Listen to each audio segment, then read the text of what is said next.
விமான நிலைய பகுதியிலிருந்து வந்திருக்கிறேன். என் பேர் ராஜாராம். இஸ்லாம்ல உருவ வழிபாடு கிடையாது, ஆனா உட்பிரிவு நிறைய இருக்கு. குறிப்பாக சுன்னத் ஜமாத், தவ்ஹீத் ஜமாத், இது மாதிரி நிறைய ஜமாத்ன்னு சொல்லி உட்பிரிவு நிறைய இருக்கு. அது மட்டும் ஏன்யா? அப்ப இஸ்லாம் மார்க்கத்துல உருவ வழிபாடு இல்லாத ஒரு மார்க்கமாக இருக்கிறது. இந்த மார்க்கத்துல நீங்க தௌஹீத் ஜமாத் பின்னாடி போர்டு போட்டு பாருங்க. தௌஹீத் ஜமாத்னு சொல்லிக்கிறீங்க, சுன்னத் ஜமாத்னு ஒரு ஜமாத் இருக்கிறாங்க. உங்களுக்குள்ள எப்படி ஏன் இவ்வளவு பிரிவுகள் இருக்கிறது அப்படின்னு கேட்கிறாரு. இந்த பிரிவுகளை பொறுத்த வரைக்கும் புரிந்து கொள்ற திறன் இருக்கு பாருங்க, அது எல்லாருக்கும் ஒரே மாதிரி இல்லை. ஒரு விஷயத்தை புரிந்து கொள்வதாக இருந்தால் ஒரு புஸ்தகத்தையே நீங்க ஒரு மாதிரியா புரிஞ்சுக்கிறீங்க, நான் ஒரு மாதிரியா புரிஞ்சுக்கிறேன். இப்ப நம்ம ஒரு கேஸ் மேல ஒரு வழக்கு போடுறாங்க கோர்ட்ல. வழக்கு போடும்போது செஷன்ஸ் கோர்ட்ல, மாஜிஸ்ட்ரேட் கோர்ட்ல என்ன பண்ணுவான், விசாரிச்சு நீங்க குற்றவாளின்னு சொல்லிடுவான். நீங்க மேல கொண்டு செஷன்ஸ்ல போய் அப்பீல் பண்றீங்க, ஹைகோர்ட்ல போய் அப்பீல் பண்றீங்க. அவன் என்ன பண்ணுவான், நீங்க குற்றவாளி இல்லையம்மா. ரெண்டு பேரும் ஒரு சட்டத்தை வச்சுதான் தீர்ப்பளிச்சான். நம்ம நாட்டில் ஹைகோர்ட்டுக்கு ஒரு சட்டம், கீழ்கோர்ட்டுக்கு ஒரு சட்டமா இருக்குது, ஒரே சட்ட புஸ்தகம் தான். நம்ம நாட்டில் எல்லா கோர்ட்டுகள்லயுமே அந்த அரசியல் சாசனம் தான், அந்த இபிகோ தான், அந்த சட்ட புஸ்தகங்கள் தான், அந்த வழிமுறை தான் இருக்கிறது. ஆனாலும் அந்த புஸ்தகத்தின் அடிப்படையில தான் ஒருத்தன் குற்றவாளிங்கிறான், அவனையே குற்றவாளி இல்லைங்கிறான் இன்னொருத்தன். அப்ப எதனால இது வருது? இவன் கவனிக்க தவறின விஷயத்தை அவன் கவனிச்சிருக்கிறான், அவன் கவனிக்க தவறின விஷயத்தை இவன் கவனிச்சிருக்கிறான். அந்த கவனித்தல்லையும் புரிந்து கொள்வதிலையும் மனிதர்களுக்கு மத்தியில ஏற்றதாழ்வு வித்தியாசங்கள் இருக்கிறது. அந்த மாதிரிதான் இப்ப இஸ்லாம்ங்கிற இந்த மார்க்கத்தை, குர்ஆனை ஒருத்தர் புரிந்து கொள்ளும் பொழுது பல விஷயங்கள்ல ஒரு இறைவன்கிறத சரியா புரிஞ்சுக்கிடுவான், ஒரு வேதம்ங்கிறத சரியா புரிஞ்சுக்கிடுவான், சமத்துவங்கிறத சரியா புரிஞ்சுக்கிடுவான், சகோதரத்துவத்தை சரியா புரிஞ்சுக்கிடுவான். சில விஷயங்களை புரிந்து கொள்வதில் தப்பு பண்ணிடுவான். அப்படி தப்பு பண்ணும் பொழுது அவன் ஒரு குரூப் ஆயிடுவான், இவன் ஒரு குரூப் ஆயிடுவான். ஒருத்தன் தப்பா புரிஞ்சுக்கிட்டான்னு வைங்க, அந்த கருத்தை ஏற்றுக்கொண்டார்களே ஆனால் அவங்க ஒரு குரூப் ஆயிடுவாங்க. அந்த கருத்தை மறுத்தாங்கன்னு சொன்னா இன்னொருத்தவங்க ஒரு குரூப் ஆயிடுவாங்க. மெயினான விஷயங்கள் எல்லாம் ஒத்த கருத்து இருக்கும். இப்ப நீங்க சொல்லக்கூடிய இந்த சுன்னத் ஜமாத்னு சொல்றீங்கல்ல, தௌஹீத் ஜமாத் நாங்க இருக்கிறோம். இந்த விஷயத்துக்கு என்ன அடிப்படை காரணம்னு சொன்னா, இஸ்லாத்துல ஒருத்தன் முஸ்லீம் ஆகுறதா இருந்தா லா இலாஹ இல்லல்லாஹ்னு சொல்லணும். அதாவது அல்லாஹ் ஒருத்தன் தான் கடவுள், அவனை தவிர யாரையும் நான் வணங்க மாட்டேன், வழிபட மாட்டேன், இப்படி நம்பினா தான் ஒருத்தன் இஸ்லாத்துல வர முடியும். இதை நாங்களும் சொல்லுவோம், அவனும் சொல்லுவான், ரெண்டு பேருமே சொல்லுவான்.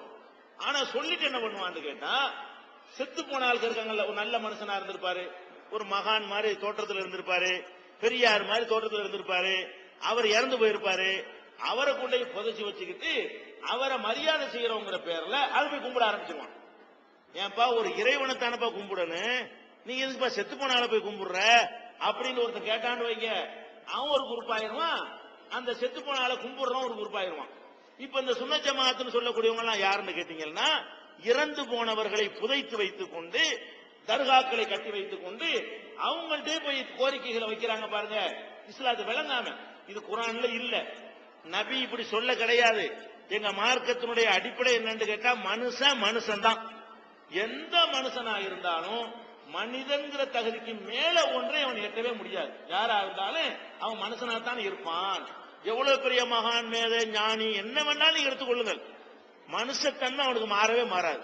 அதனால அவன் சாப்பிடுறான். எந்த மகானாச்சு சாப்பிடாத மகான் நீங்க பாத்துருக்கிறீங்களா? மகான் எல்லா மதங்கள்லயும் வளம் வர்றாங்களே, அவங்கள சாப்பிடாத மகான் ஒருத்தரையாவது பாத்தீங்களா? குடிக்காத மகான் பாத்திருக்கிறீங்களா? பாத்ரூம் போகாத மகானை பாத்திருக்கிறீங்களா? கல்யாணம் பண்ணாத மகானை வேண்டா பாத்திருப்பீங்க, வேற மாதிரி அதை செஞ்சிட்டு இருப்பான். கல்யாணம் தான் பண்ண மாட்டானே தவிர அது மாட்டிக்கிறான். கல்யாணம் பண்ண வேற மாதிரி பண்ணி மாட்டிக்கிறானா இல்லையா? அப்ப எல்லாமே இருக்கிறது, எல்லாம் பொய். மனிதன்கிற அவன் தூங்குறான், நோய் வாய்ப்படுறான், செத்தும் போறான், கண்ணால பாக்குறீங்க. அப்ப மனிதன் உங்களுக்கு ஏற்படுற எல்லா மகானுக்கும் ஏற்படுகிறது. உங்களுக்கு என்னென்னலாம் ஏற்படுகிறதோ, உங்களுக்கு வயிற்று வலிக்கிற மாதிரி மகானுக்கு வயிற்று வலிக்குமா வலிக்காதா? இந்த மகான் ஞானிகள் போய் ஆஸ்பத்திரியில சேர்ந்தாங்களா இல்லையா? எத்தனை ஞானிகள் ஆஸ்பத்திரியில மண்டைய போட்டான், ஏன் அவர் ஆஸ்பத்திரிக்கு போகாம இருக்க வேண்டியதானே?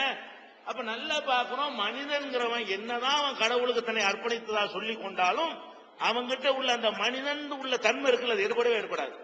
உண்பது, உறங்குவது, பசி தாகம் எடுப்பது, கோபப்படுவது, பொய் சொல்வது, ஏமாற்றுவது, முதுமை அடைவது, நோய்வாய்ப்படுவது, பொண்டாட்டி பிள்ளைகளோட வாழ்வது எல்லாமே அவன்கிட்ட இருந்து கொண்டேதான் இருக்கும். இத நாங்க தௌஹீத் ஜமாத்துங்கிறவங்க இதை தெளிவா சொல்றோம்.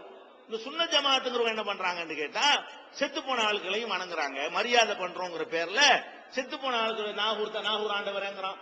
நாகூர் தர்காங்கிறது இஸ்லாத்துக்கு அப்பாற்பட்ட ஒரு விஷயம். அதுல ஒரு மனுஷன் இறந்து போனால புதைச்சு வச்சிருக்காங்க, வேற ஒண்ணும் கிடையாது. 400 வருஷத்துக்கு முந்தைய இந்த பூமியில அவர் வாழ்ந்தாரு, அவரை கொண்டு போய் புதைச்சு வச்சுக்கிட்டு அவர் போய் கடவுள் அங்க போய் கூட்டம் போடுறான். இதை எங்க குர்ஆன் அனுமதிக்கல, எங்க நபி அனுமதிக்கல. இவன் குர்ஆனையும் நபியுடைய போதனையும் படிக்காம இதை அப்பம்பாட்டம் செஞ்சதை செய்யணுங்கிற அடிப்படையில் செய்யலாம். இந்த மாதிரி வேறுபாடு புரிந்து கொள்வதில் சரியாக புரிந்து கொண்டவர்கள் ஒரு அணியாகவும், தவறாக புரிந்து கொண்டவர்கள் இன்னொரு அணியாகவும் இருக்கிறாங்க. அவங்களும் இன்னைக்கு மாறிக்கிட்டு வர்றாங்க. நாங்கள் 1980கள் இந்த பிரச்சாரத்தை செய்யும் பொழுது ஒட்டுமொத்த தமிழகத்தில் நாங்கள் ஒரு 50 பேர் தான் இருந்திருப்போம். இந்த கருத்தை எடுத்து நாங்கள் மக்கள்கிட்ட சொல்லும் பொழுது, இன்னைக்கு ஒட்டுமொத்த தமிழகத்துல 15-20 லட்சம் பேர் ஒரு இடத்துல கூட்ட முடிகிற அளவுக்கு நாங்க வளர்ந்திருக்கிறோம். ஒரு மாநாடுன்னு சொல்லி கும்பகோணத்துல 10 லட்சம் பேரை கூட்டணும், அந்த அளவுக்கு இன்னைக்கு வளர்ந்திருக்கிறோம்.